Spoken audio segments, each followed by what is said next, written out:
இப்போ ஆமா ஆமா இப்ப அசாதாரண காரணம்னு சொன்னோமே, காரணம்னா என்ன? கிண்ணாம காரணம்னு காரணம்னா அதுக்கு ஒரு ரீசன் பொதுவா சொன்னோம், ரீசன் என்ன. சொல்றோம். இங்க என்ன சொல்றான்னா, காரிய நியத பூர்வவர்த்தி காரணம். ஒரு காரியம் உண்டாகிறதுக்கு இது பர்பெண்டிகுலரா, அதாவது இதுதான் முன்னாடி இருக்கிறதுக்கு காரணம்னு பேரு அப்படின்னு. அதுக்கு நிறைய எக்ஸாம்பிள்ஸா காமிச்சோம். இப்போ ஒரு பானை பண்றான்னா அதுக்கு மண், அதுலேருந்து உண்டார கபாலங்கள்லாம் காரணம்னு சொல்றோம். கபாலம், அதை பண்றக்கூடிய குயவன், அந்த இதனுடைய சேர்க்கையெல்லாம் சொல்லலாம். அதனால காரணம்னா என்னன்னா, ஒரு செயல் உண்டாகிறதுக்கு நியமமாக முன்னாடி இருக்கிறதுக்கு என்னன்னு பேரு அப்படின்னு கேட்டா காரணம்னு பேரு. என்ன இப்போ இந்த இடத்துல கேள்வி, காரியம்னா என்ன சுவாமி? இதுல கிண்ணாம காரியம்னா என்ன? காரியம் ராகபாவ பிரதியோகி. ராகபாவம். ஹலோ, நம்ம கொஞ்சம் மியூட்ல இருங்கோ முரளி அப்படிங்கிற ஐடியல். இப்போ இப்போ நம்ம எத்தனை மணிக்கு கிளாஸ்? தர்க்க சங்கரம் கிளாஸ் அப்படின்னா 5:15 இல்லையா? ஆமாம். அப்போ அந்த காரியம்னா இந்த கிளாஸ், தர்க்க சங்க கிளாஸ் அப்படிங்கிற காரியம் செயலானது பிராக்கு முன்னாடி இல்லை, 5:15 முன்னாடி இல்லை இல்லையா? பிராக்குன்னா முன்பு, அபாவகா அது இல்லை.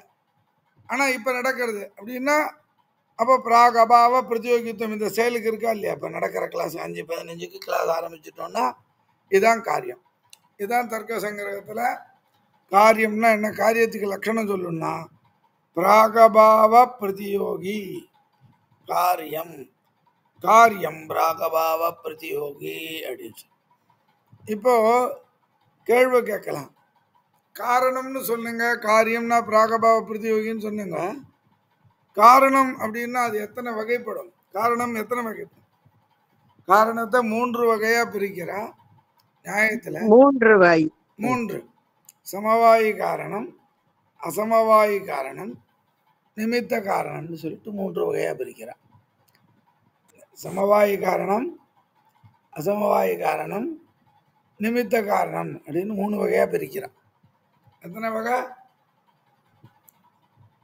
சமவாயி காரணம் 3 வகையா. சமவாய காரணம், சமவாய காரணம், நிமித்த காரணம், அசமவாய காரணம், நிமித்த காரணம். இப்போ 3த்துக்கும் ஒரு எக்ஸாம்பிள் காமிக்கணும். எக்ஸாம்பிளுக்கு முன்னாடி தர்க்க சங்கிரகத்தில் சொன்னதான லட்சணத்தை முதல்ல சொல்லணும். அது புரிஞ்சுட்டா மேலே பாடம். முடிஞ்சா யாரான பென்சில் பேனா வச்சிருந்தா எழுதிக்கலாம். எத் சமவேதம் காரியம் உற்பத்தியதே தத் சமவாயி காரணம். இது எப்படி எழுதணும்னா, எத் சமவேதம் அப்படின்னு எழுதிட்டு இந்த மேக்ஸ் எல்லாம் எழுதும்போது இஸ் ஈக்குவல் டு போடுவோம் இல்லையா, அதே மாதிரி எழுதிக்கலாம். எத் சமவேதம் அப்படின்னா எது சமவாய சம்பந்தேன இருந்ததானால் காரியம் செயலானது உண்டாடுறதோ அது சமவாய காரணம். இப்ப என்ன சொல்றோம்? எத் சமவேதம் அப்படின்னா இப்போ அடியன் பானையை உண்டு பண்றான் சுவாமி. பானையை உண்டு பண்றான்னா அது எதுனாலிருந்து உண்டாருது அப்படின்னா கபாலத்திலேருந்து மண்ணிலேருந்து உண்டாருதுன்னு சொல்றான். அப்ப எத் சமவேதம் அப்ப இஸ் ஈக்குவல் டு கபால சமவேதம் அப்படின்னு எழுதணும். காரியம் கடஹா அப்படிங்கிற காரியம் உற்பத்தியதே உண்டாகிறதோ தத்து அந்த கபாலஹா அப்படிங்கிறது சமவாயி காரணம். ரெண்டாவது படத்தை குறிச்சு, படம்னா துண்டு, வேஷ்டி, இதெல்லாம் வேஷ்டி புடவை. இன்னொரு முறை கொஞ்சம் சுவாமி இந்த ஆக்ஷனை இன்னொரு முறை கொஞ்சம் சொல்லுங்க. சொல்றேன். எத் சமவேதம் காரியம் உற்பத்தியதே எத் சமவேதம். ரெண்டாவது எக்ஸாம்பிள், எத் சமவேதம்னா தந்து நூல்லாம் சமவேதம், நூலானது சமவாய சம்பந்தேன்னு இருக்குன்னா, காரியம் படம் அப்படிங்கிற அதாவது புடவை வேஷ்டிங்கிற காரியத்தை உண்படுறதோ தத்து அந்த தந்து நூலுங்கிறது சமவாய காரணம். இப்போ எதுக்கு எது சமவாய காரணம், எது அசமவாய காரணம்ன்றத இங்க சொல்றான். இப்போ திரும்பி புரியுறதா? எத் சமவேதம் இஸ் ஈக்குவல் டு தந்து சமவேதம். காரியம் படம் அப்படிங்கிற காரியம் உற்பத்தி உண்டாருதா இல்லையா? தந்து இருந்தாதான் படம் உண்டாகும். தந்து இல்லைன்னா உண்டாகுமா? அது மாதிரி கபாலம்ன்றது இருந்தாதான் கடம்ன்ற பானையானது உண்டாகும். அப்போ எத் சமவேதம் காரியம் உற்பத்தியதே, இது சமவாயி காரணம் அப்படின்னு சொல்லி. அடுத்தது அசமவாயி காரணம்னா என்ன அப்படின்னு கேட்டா, இப்போ இன்னொரு இங்க உதாரணம் சொல்றான். என்னன்னா, படம் இருக்கு. இப்போ புடவை இருக்கு சுவாமி, புடவை இருக்கு, விதவிதமா ரகரகமா கலரா புடவை இருக்கு. அப்போ அந்த படத்துக்கு அதனுடைய ரூபம் இருக்கு இல்லையா? அது இப்போ இந்த சிகப்பு கலர் புடவைன்னா அந்த படம்ன்றது அங்கே காரணம். அந்த படத்தில் இருக்கக்கூடிய ரூபத்துக்கு அந்த படம் தானே காரணம். அது சமவாய காரணம்னு ரெண்டு விதமாக சொல்கிறேன். மூணாவது, ரெண்டாவது காரணம் காரியேன காரணேன சமவேதம் காரணம். காரியத்தை கொண்டும் காரணத்தை கொண்டும் ஏற்படக்கூடியதுக்கு அசமவாய காரணம்னு வேறு என்ன. இப்போ இப்படி புரிஞ்சுக்கணும். இப்போ வெறும் நூல் இது இருக்கு, வேற என்ன நம்ம இதில் வச்சுருக்கோம், நிறையா பண்டிலாக நூல் இருக்கு. புடவையோ வேட்டியோ வந்துருமா? வராது. அந்த என்ன பண்ணணும், நாம அந்த படத்தை அந்த நூலை குறுக்கை நடுக்கி அது அந்த பாவுன்னு சொல்லுவோம், அது போடணும் இல்லையா? அப்போதான் அது ஒரு வேட்டியாவோ புடவையாகவும் ஆகும். அப்போ காரியம்னு சொன்னால் இப்போ சமன்பாடுகள்னு மேத்ஸில் உண்டு, அது இங்கே சொல்கிற பாருங்க. காரியம் இது படம்னு வச்சுங்க, அதாவது வேஷ்டியோ புடவையோ வச்சுங்க. காரணேன அதில் இருக்கக்கூடிய தந்து சம்யோகம். அப்போ காரியமான படத்தை குறித்து எது செகண்டரி ரீசன் அப்படின்னா நூலுடைய சேர்க்கை. குறுக்கை நடுக்கி நூல். இப்போ நீங்கள் இதில் பார்த்துருக்கலாம், நீங்கள் காஞ்சிபுரத்தில் பார்த்தீங்கன்னா இந்த பட்டு புடவை நெய்யற இடத்துக்கு போன எல்லாம் என்ன பண்ணுவான், குறுக்க நூல் நீட்டமாக வச்சுருப்பா. அது குறுக்க நூல் மேலேருந்து எல்லாம் சேர்ப்பா, பார்த்துருக்கீங்களா? ஆக அதுதான் அதான் அசமவாயிக்காரம். அப்ப காரணேன சமவேதம் காரணம். வெறும் நூலுடைய சேர்க்கையினால ஏற்படுது. அதே மாதிரி ரெண்டாவது கபால சம்யோகம். கபாலம்னா ரெண்டு ஓட்டாஞ்சலி மாதிரி தயார் பண்ணுவோம், முதல்ல ரெடி பண்ணுவோம். அப்போ அந்த இதில் சக்கரத்தில் மண்ணை வச்சு அதுக்கு ஒரு ஆகார ஷேப் கொடுப்பான். கொடுத்தோடனே அதுக்கு ஒரு இது கிடைக்கும் இல்லையா? ஃபஸ்ட்டு ஒரு ஸ்டெப்பு பண்ணுவான், அதுக்கப்புறம் அதுக்கு இன்னொரு ஷேப்பு கொடுப்பான், எடுத்து ஒன்றா வச்சுட்டு கொடுப்பான். அதுக்கு கழுத்து, அதுக்கு ஷேப்பிங், அதுக்கு கலர் கொடுக்குறதோ இல்லை, அதுக்கு அந்த டிசைன்லாம் கையாலேயே பண்ணுவான், பார்த்துருக்கலாவா?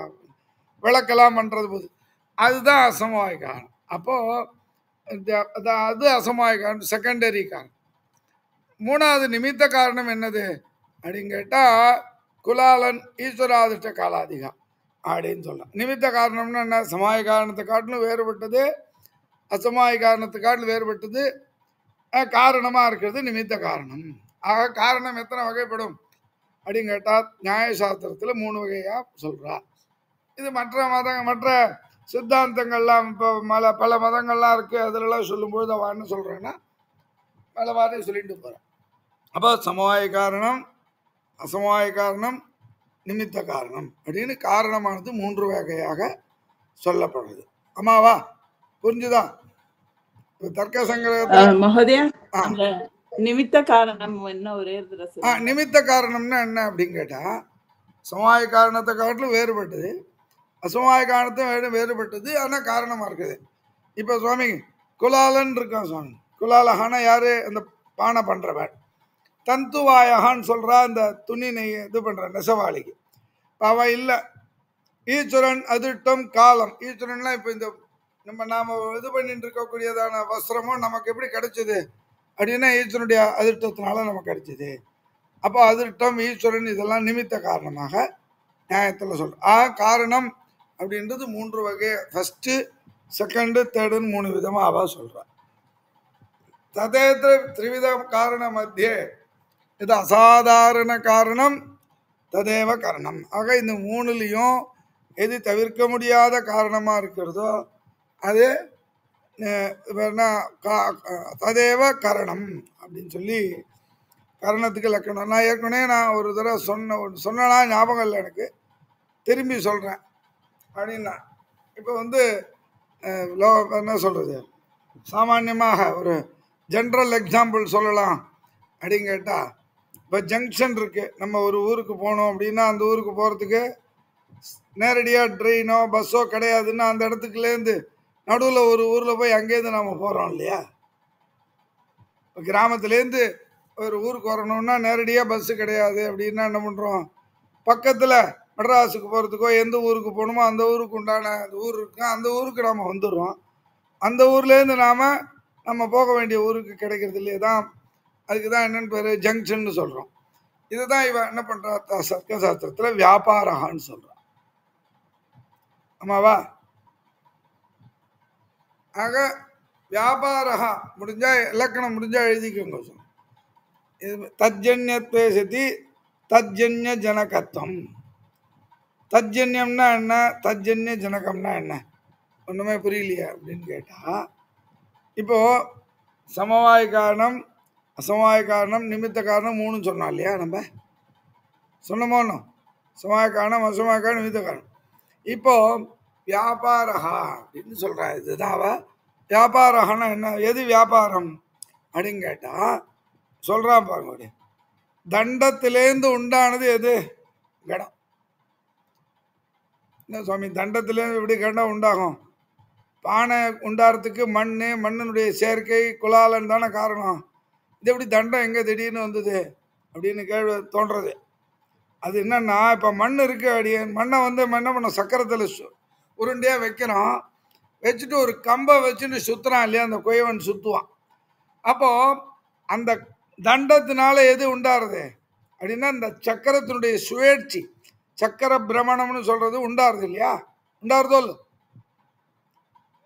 அப்போ அந்த சக்கர பிரமணத்திலேருந்து எது உண்டாருது அப்படின்னா நம்ம படமோ எது அந்த பானையோ ஏதோ உண்டாருதுன்னு வச்சுக்கோங்க.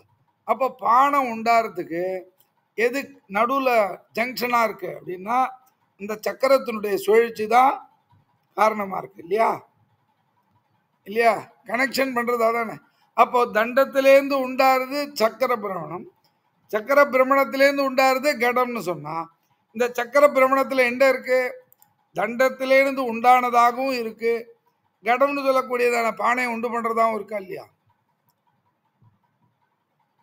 இப்போ உதாரணத்துக்கு ஆடியன் இப்போ நான் சொல்கிறது இந்த இது சரியானு தெரியல, சௌந்தரி மேடம் அப்புறம் சந்திரா மேடம் இது கரெக்டானு சொல்லணும். என்ன அப்படின்னு கேட்டால், இப்போ அடியன் எங்கேயோ இருக்கேன், நீங்கள் எல்லாரும் வேறு இருக்காங்க, ஆனால் நம்மளை லிங்க் பண்ணுறது இந்த கூகுள் மீட் லிங்க் தாங்க. இப்போ இந்த கூகுள் மீட் லிங்க் இருக்க, அந்த கூகுள் மீட் லிங்க் இருந்தால் பாடம் நடக்குமா? என்ன வேணும்? மீட் லிங்க் மட்டும் இருந்தா நடக்காது மகதியா. அதுக்கு என்ன வேணும்?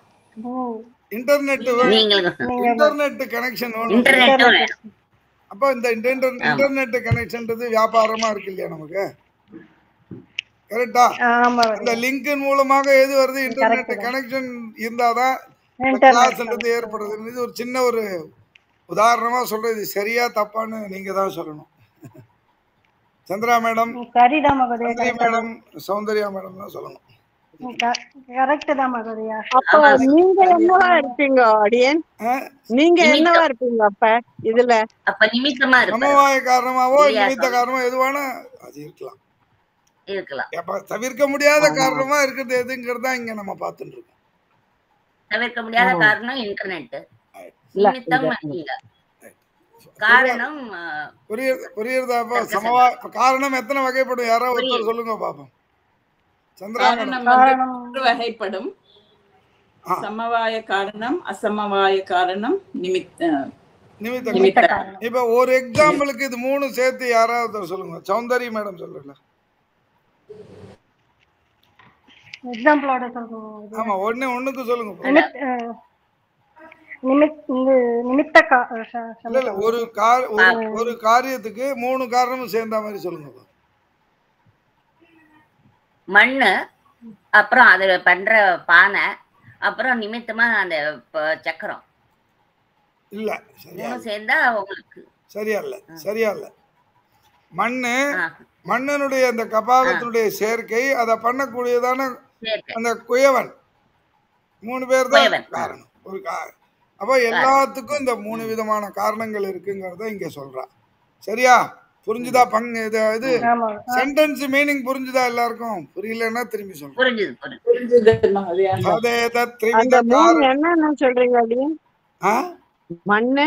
மண்ணனுடைய சேர்க்கை என்னன்னு சொல்றீங்க? இன்னொன்னு நமக்கு தெரிஞ்சத சொல்லலன்னா, ஒரு புடவை பண்றான். புடவை பண்றதுக்கு நூலு மாட்டம் இருந்தா போறது. நூலுடைய சேர்க்கை, குறுக்க நடுக்க நூலுடைய சேர்க்கை, அதை பண்ணக்கூடியதான நெசவாளி. 3 பேர் காரணம். அப்ப அந்த இடத்துல அங்க தறி காரணம். அந்த இடத்துல இது அசாதாரண காரணம். ஆக காரணம் எத்தனை விதம் அப்படின்னு கேட்டா 3 விதம் சொல்லியாச்சு. இப்போ சந்திரா மேடம் அந்த கேள்வி கேட்குறான். நீங்க கரணம் 4 விதம் சொன்னல, பிரத்யக்ஷம், அனிமானம், உபமானம், சப்தம்னு 4 கரணம்னு சொன்னல. பிரத்யக்ஷத்துக்கு என்ன கரணம் அப்படின்னு கேட்டா, பிரத்யக்ஷ ஞான கரணம் பிரத்யக்ஷம். அதாவது பிரத்யக்ஷமா இப்ப எனக்கு முன்னாடி 2 பேருடைய முகம் தான் தெரியுது எனக்கு. ஏன் அப்படின்னு கேட்டா, நான் 2 பேர் தான் வீடியோ ஆன் பண்ணியிருக்கா அப்படின்னு சொன்னா, இந்த எனக்கு வரக்கூடிய 2 பேர் தான் தெரியுறான்ற எனக்கு வரக்கூடிய இந்த பிரத்யக்ஷம், கண்ணுக்கு புலப்படக்கூடிய இந்த ஞானம் இருக்கு, அதுக்கு கரணம்ன்றது எதுன்னா பிரத்யக்ஷம். பிரத்யக்ஷம் அப்படிங்கிற வேர்டுக்கு என்ன மீனிங் கொடுக்குறா அப்படின்னு கேட்டா, பிரத்யக்ஷம்னா அதுக்கு ஒரு இந்த இங்கிலீஷ்ல சம்ஸ்கிருதத்தை சமாசகான்னு ஒரு வேர்டு இருக்கு. சமாசகான்னு இங்கே காம்பவுண்டுன்னு இங்கிலீஷ்ல சொல்றான். 2 பதங்களை சேர்த்து சொல். இந்த பிரத்யக்ஷம்ங்கிறது என்ன அப்படின்னு கேட்டா, அக்ஷம் அக்ஷம் பிரத்யக்ஷம். அக்ஷம்னா நீ இந்த கண்ணுக்கு பேரு. கண்ணுன்னா கண்ணு மாத்திரம் இல்லை, ஒன்னொன்னுத்தையும் பார்த்து தெரிஞ்சுக்கிறோம், ஒன்னொன்னுத்தையும் கேட்குறோம், ஒன்னொன்னுத்தையும் சுவைச்சு ஸ்வீட்டாக இருக்குது, காரமாக இருக்குன்னு சொல்கிறோம், ஒன்னொன்னுத்தையும் முகர்ந்து பார்க்குறோம். இது ரசம், இது சாம்பார் அப்படின்னு நமக்கு வேறுபாடு நம்ம முகர்றோம் இல்லையா? ஒன்னொன்னுத்தையும் தொட்டு பார்த்து தெரிஞ்சுக்கிறோம். இது சூடாக இருக்குது, இது இதுவாக இருக்குது, குளிர்ச்சியாக இருக்குன்னு நம்ம சொல்கிறோம். ஆக அதுதான் என்னன்னு பேர் அக்ஷம். அக்ஷம் பிரத்யக்ஷம்னு பிரத்யக்ஷத்துக்கு லக்கணம் சொல்கிறான். அப்போ பிரத்யக்ஷம்னா என்ன? பிரத்யக்ஷ ஞான கரணம் பிரத்யக்ஷம் அப்படின்னு சொல்கிறோம். இப்போ இந்த இடத்துல இந்த இடத்துல 2 விதமாக சொல்கிறா. இப்போ என்னுடைய கண்ணுக்கு ஒரு பொருள் புலப்படுறதுன்னு சொன்னால், அந்த என்னுடைய கண்ணுக்கும் அந்த பொருளுக்கும் ஏற்படக்கூடியதான செயற்கையினால உண்டாகிற ஞானத்துக்கு தான் பிரத்யக்ஷம்னு இவ லட்சணம் சொல்கிறா. பிரத்யக்ஷம்னா என்ன? என்னுடைய கண், இப்போ நான் எல்லாருக்கும் அவளுக்கு என்னென்ன பார்க்குறோமோ, இப்போ அடியன் சொல்கிறேன், நீங்கள்லாம் கேட்குறங்க அப்படின்னா, அடியன் சொல்கிறத நீங்கள் கேட்குறதுக்கு உங்களுடைய இந்த காதுங்கிற இந்திரியம் உபயோகப்படுறது இல்லையா? ஆக இது ஸ்ரோத்ர பிரத்யக்ஷம்னு பேர். 6 வகையாக பிரிக்கிற பிரத்யக்ஷத்தை அந்த இந்திரியங்களை வச்சுட்டு 6 வகையாக பிரிக்கிறான். ரசன பிரத்யக்ஷம், கிராண பிரத்யக்ஷம், துவாஜ பிரத்யக்ஷம் அப்படின்னு பிரிக்க. துவாஜ பிரத்யக்ஷம்னா தோலில் படுறது. சந்திரா மேடம் ஃபேனே போடாமல் உட்காந்துருக்காங்க. அப்போ அவங்க மேலே அவங்களுக்கு காற்று அடிக்கலை, ஏன்னா ஏசி போட்டிருப்பா. இல்லை குளிர் இதுக்கு சொல்கிறேன். அப்போ வேற ஒரு பிரத்யக்ஷம் ஏற்படுறது. ஆக ஒருத்தருக்கும் ஒரு பிரத்யக்ஷம்னா அந்த 6 வகையாக பிரத்யக்ஷத்தை பிரிக்கிறான். இப்போ பெருமாளுக்கு எல்லாமே தெரியும் இல்லையா? கடவுளுக்கு எல்லாமே தெரியும் இல்லையா? அப்போ அவருக்கு என்ன பிரத்யக்ஷம்? அவருடைய பிரத்யக்ஷத்துக்கு என்ன இலக்கணம் என்ன அப்படின்னு கேட்டா, ஞான அகரணக்கம் ஞானம் பிரத்யக்ஷம்னு அவள் ஈஸ்வர பிரத்யக்ஷத்துக்கு இலக்கணம் இதுதான். நமக்கெல்லாம் வரக்கூடிய பிரத்யக்ஷம்ன்றது ஒரு இன்ஸ்ட்ருமெண்ட் மூலமாக ஏற்படுறது. கடவுளுக்கு எல்லாம் அப்படி கிடையாது. ஞானத்துக்கு கரணம் தேவையில்லை, நினைச்ச மாத்திரத்தில் வரும் அப்படின்னு சொல்லி இந்த பிரத்யக்ஷத்துக்கு லக்கணம் சொல்கிறேன். ஆக மொத்தம் இன்னைக்கு என்ன பாடம் சங்கரகமாக சுருக்கமாக சொல்லிடுறேன். காரணம்னா என்னன்னா காரிய நியத பூர்வவர்த்தி காரணம்னு சொன்னால் ஒரு நியமேன எது காரணமாக இருக்கோ அதுக்கு காரணம். இந்த காரணம்ன்றது எத்தனை வகைப்படும்னா 3 வகை. சமவாய காரணம், அசமவாய காரணம், நிமித்த காரணம்னா அது 3ல் எது தவிர்க்க முடியாததோ அது காரணம்னு சொன்னால். அப்புறம் காரியம்னா என்னன்னு சொல்லியாச்சு. அப்புறம் பிரத்யக்ஷ ஞானத்து காரணம் பிரத்யக்ஷம்னு சொல்லி இந்த லட்சணத்தை சொல்லி முடித்தான். இதுக்கு மேலே விஷயங்களை பிரத்யக்ஷங்கிறது 2 விதமாக சொல்கிறோம் சார். பிரத்யக்ஷம் 2 விதம். இப்போது அடியன் சாமானியமாக தெரிஞ்சுக்கிறதுக்கு தான் கேட்குறேன். இப்போ தர்க்க சங்கிரகம் அப்படின்னா எல்லாருக்கும் என்ன தோணியிருக்கும், ஏதோ பெரிய ஒரு சாஸ்திரத்தில் பெரிய கிரந்தம், பெரிய புஸ்தகம் போல இருக்கு, தர்க்க சாஸ்திரம் பெரிய புஸ்தகம் போல இருக்குன்னு நமக்கு ஒரு அது அதனுடைய அவுட்லுக் நாலேஜ்னு நம்ம சொல்கிறோம் இல்லையா, வெறுமை தர்க்க சாஸ்திரம். அது தெரிஞ்சுக்கிறதுக்கு என்னன்னு பேர் அப்படின்னு கேட்டால் அது நிஷ்பிரகாரகம் ஞானம். அது எதுவுமே தெரியாது, அது என்னன்றது புஸ்தகத்து பேர் தான் தெரியும். அப்படி தெரிஞ்சுக்கிறதுக்கு நிர்விகல்பகம்னு பேர். சவிகல்பகம்னா இப்போ நான் கேட்குறேன், இப்போ வேற என்ன சந்திரா மேடத்தையோ இல்லை சந்திரி மேடத்தையோ நான் கேட்குறேன், மேடம் மொத்தம் எத்தனை பதார்த்தங்கள் மேடம் அப்படின்னு கேட்டால் நீங்கள் டக்குன்னு என்ன சொல்கிறீங்க, திரவிய குண கர்ம சாமானிய சமவாய அபாவகான்னு 7 பதார்த்தங்கள்னு சொல்றீங்க இல்லையா, 7 பதார்த்தங்கள் சொல்றீங்களோ சொல்றீங்களோ.